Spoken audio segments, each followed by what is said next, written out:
Olá a todos! Nesse vídeo eu darei um exemplo de máquina de Turing.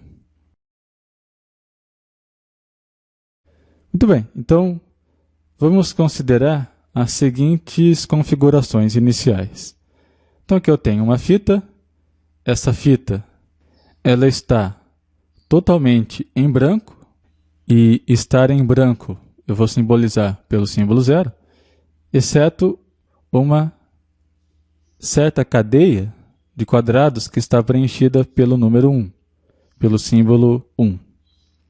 Além disso, o cabeçote de leitura está posicionado no primeiro símbolo 1, que aparece mais à esquerda, e o estado inicial da máquina é Q1.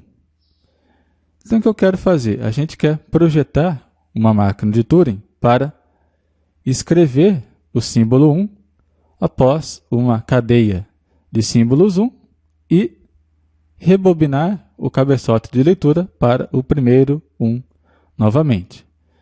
Então o que a gente quer fazer é levar o cabeçote de leitura até o fim e escrever o símbolo 1 nessa posição, após a cadeia de símbolos 1.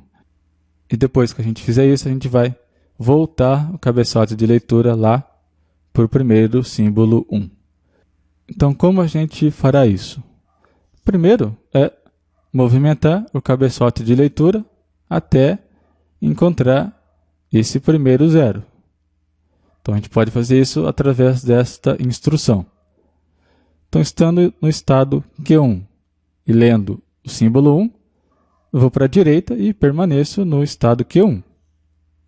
Então, a máquina está no estado Q1, lendo o símbolo 1, ela vai movimentar o cabeçote 1 quadrado para a direita. Então, está no estado Q1, lendo o símbolo 1, movimenta para a direita, e assim por diante. Até chegar nesse último caso, que ainda está no estado Q1, lendo o símbolo 1, ela vai para a direita, e agora ela está no estado Q1, lendo o símbolo 0. Então, com essa instrução, a gente moveu o cabeçote de leitura até encontrar aquele primeiro 0 à direita da cadeia de símbolos 1. E agora a gente pode sobrescrever esse 0 e trocar pelo número 1. Então, a instrução que faz isso é, estando no estado Q1, lendo o símbolo 0, escreva o símbolo 1 e vá para um estado Q2. Então, a máquina está aqui no estado Q1 e lendo o símbolo 0. Então, ela vai trocar o 0 pelo 1, vai escrever o 1 e ir para o estado Q2. Então, a gente entra na terceira etapa, que é rebobinar o cabeçote de leitura, ou seja, trazer ele de volta aqui para esse primeiro símbolo 1, que aparece mais à esquerda da nossa fita. Então, primeiramente, a gente vai ter que ir para a esquerda. Então, a gente tem essa instrução. Estando no estado Q2 e lendo o símbolo 1, eu vou para a esquerda e permaneço no estado Q2. Então, com essa instrução, a gente vai movendo o cabeçote de leitura para a esquerda. Então, eu chego nessa posição, mas nessa posição eu estou no estado Q2 e lendo o símbolo 1, então eu ainda vou um quadrado para a direita. E agora eu estou no estado Q2 lendo o símbolo 0. Tudo que eu preciso fazer agora é então ir um quadrado para a direita.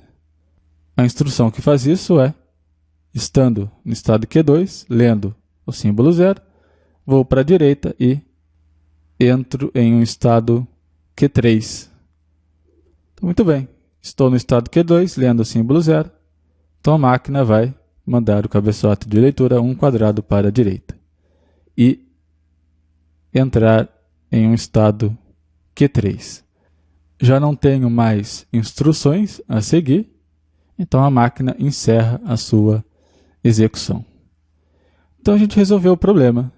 Eu estava aqui no começo, fui até o fim, troquei aquele primeiro 0 que apareceu pelo símbolo 1 e voltei lá para o começo da fita. Então a gente pode escrever a máquina que resolve esse problema em particular da seguinte maneira. Então, o meu conjunto Q de estados é Q1, Q2 e Q3. Meu conjunto sigma é o conjunto 0, 1, meu alfabeto. Conjunto de instruções, eu tenho 4 instruções, e 1, e 2, e 3, e 4. Né? Cada uma dessas instruções é uma quádrupla. Meu estado inicial é o estado Q1, e o estado final é o estado Q3. Bom, um segundo exemplo. Então, vamos considerar as seguintes configurações. Então, aqui eu tenho minha fita, e essa fita tem uma sequência de símbolos 1, e o restante está vazio. Então, a gente representa isso pelo número 0, pelo símbolo 0. O cabeçote de leitura está posicionado no símbolo 1 mais à esquerda, e o estado inicial da máquina é o estado Q1. Agora, vamos ver o que acontece se eu fornecer para a máquina essas duas instruções. Q1, 1, 0, Q2 e Q2, 0, 1 e Q1. Então veja, a máquina inicialmente está no estado Q1, lendo o símbolo 1. Então, existe uma instrução que me diz o que fazer nesse caso, que é essa primeira. Então, ela vai executar essa primeira instrução. Então, essa instrução diz que, estando no estado Q1, lendo o símbolo 1, ela escreva o número 0 e vá para um estado Q2. Então, muito bem, estou no estado Q1, lendo o símbolo 1, troco o 1 pelo símbolo 0 e vou para um estado Q2.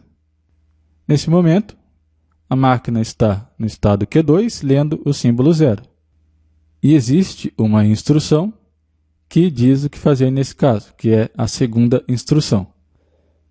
Ela diz o seguinte: estando no estado Q2, lendo o símbolo 0, escreva o símbolo 1 e vá para o estado Q1.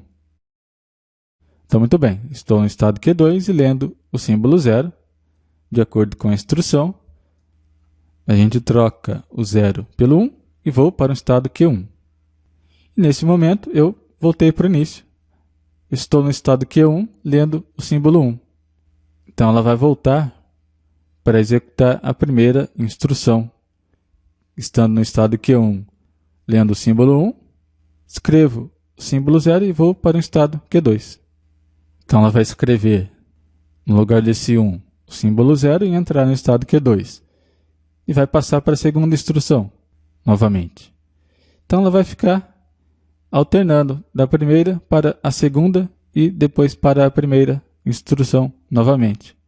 Ou seja, essa máquina de Turing entra em loop infinito. Isso significa que ela nunca encerrará a sua execução. Muito bem, então esses foram alguns exemplos de máquinas de Turing. Até o próximo episódio.